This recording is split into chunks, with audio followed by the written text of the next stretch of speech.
महाराज एक राज्य था, वहां पर नियम था कि जैसे ही माता पिता 60 साल की आयु को पार करते तो माता पिता के लिए जंगल छोड़ दिया जाता था। वहां पे ऐसी परंपरा थी। तो सभी लोग जैसे ही माता पिता की आयु 60 वर्ष होती तो उसके बाद में उनके लिए जंगल में छोड़ आते। फिर वो वहां जो भी उनका होता रहे, इनको कोई भी मतलब नहीं है। एक बार की बात है, एक पुत्र था, उसका पिताजी से बड़ा ही स्नेह था, पिताजी भी उसको बड़ा प्रेम करते थे। जब उसके पिता की आयु 60 वर्ष पूर्ण हुई तो वह वन जाने के लिए कहने लगी कि चलो पिताजी हम आपको भी वन छोड़ आते हैं, क्योंकि यहाँ का नियम है, इस राज्य का नियम है।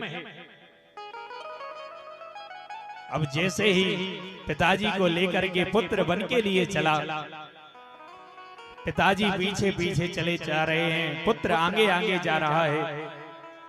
पिताजी ने जैसे ही जंगल लगा तो एक लकड़ी के लिए तोड़ा और उसमें से छोटी छोटी लकड़ियां रास्ते पर डालते हुए जा रहे हैं, रास्ते पर डालते हुए जा रहे हैं।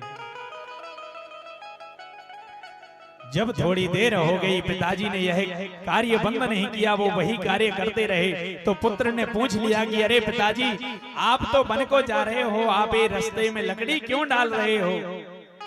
पिताजी कहने लगे, बेटा हम तो जंगल को जा रहे हैं, परंतु तुम लौटकर अपने घर को पहुंच जाओ, तुम कहीं रास्ते में भूल ना जाओ, इसलिए मैं ये कार्य कर रहा हूं। और जैसे ही उस पुत्र ने देखा कि ये पिता होते हैं, माता होते हैं और इनके लिए हम जंगल में छोड़ें, इनके लिए अब हम जंगल में नहीं छोड़ेंगे, इनको अपने घर में जाकर के इनकी सेवा करेंगे। उस दिन से उस राज्य का नियम बदल गया और माता पिता की घर में सेवा होने लगी। यदि भैया माता पिता का आशीर्वाद आपके ऊपर है, बुजुर्गों का आशीर्वाद आपके ऊपर है, संत ब्राह्मणों का आशीर्वाद आपके ऊपर है, तो भगवान आप पर जल्दी रिझ जाते हैं। क्योंकि हमारे कन्हैया हैं कैसे, वो न जाने कौन से गुण पर दया निधि रिझ जाते। अरे वो कन्हैया कौन से गुण पर रिझ जाए इसका कोई पता नहीं है। यदि वो भगवान ऊपर से कृपा कर दे, आप पर कृपा कर दे, तो घर बैठे बैठे नोटों की गिड्डियां आती हैं। यदि आप धन की बात करो महाराज, तो बैठे बैठे गिड्डियां आती हैं। और कई लोग यहाँ पर भी बैठे होंगे जो हम ये बात कह रहे हैं। भगवान यदि कृपा कर दें तो आप घर बैठे रहोगे और पैसा आ रहा है, धन आ रहा है, लक्ष्मी मैया आ रही है।